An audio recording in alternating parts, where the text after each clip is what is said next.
It's so interesting that grief is so difficult to talk about, and yet there have been legions of words written about it.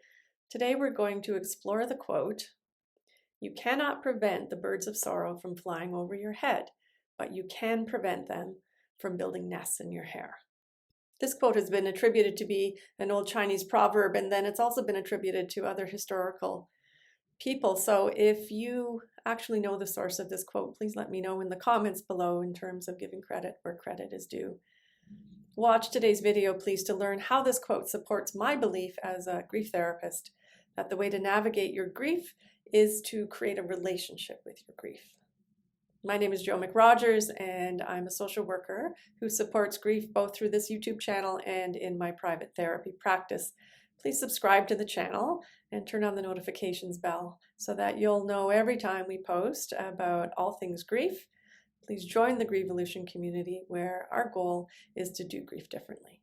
Welcome back, or if you're new in this community, thank you for connecting.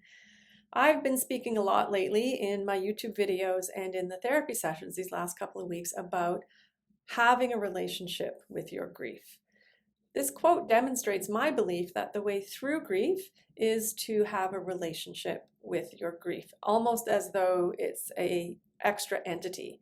There's you, there's the person you loved and lost, and then there is your grief. It's like a third party if you're looking for some distance, perspective, and objectivity. In my last video, I spoke about grief needing to be a part of our life, but I differentiated that it needs to be part of your life because what happened to you is important enough and the person you loved is important enough. But what I want to differentiate is that it needs to be a life experience, but please not a limiting life experience, as in the birds building nests in your hair. Living and loving, grief is inevitable. The loss is always present, and so it should be, but sometimes the trauma from that loss can be mitigated. So why have a relationship with your grief? Well, being with our grief can leave us feeling scared. It can leave us feeling threatened, vulnerable, isolated, angry. Grief carries so many different emotions.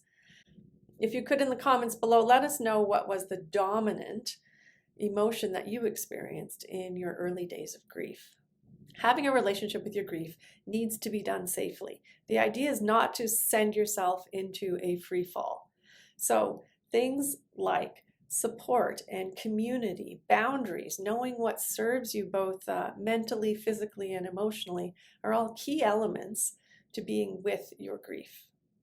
What I ask of you is to wring out any bits of wisdom that you can from the loss that you've experienced. It's not that you needed some life lessons and so somebody you love died and that's how the lesson is finding you. It's not that at all.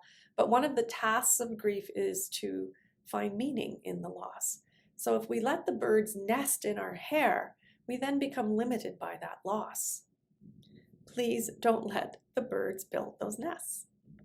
If we can find some meaning from our loss, then we can bring it along on our life's journey.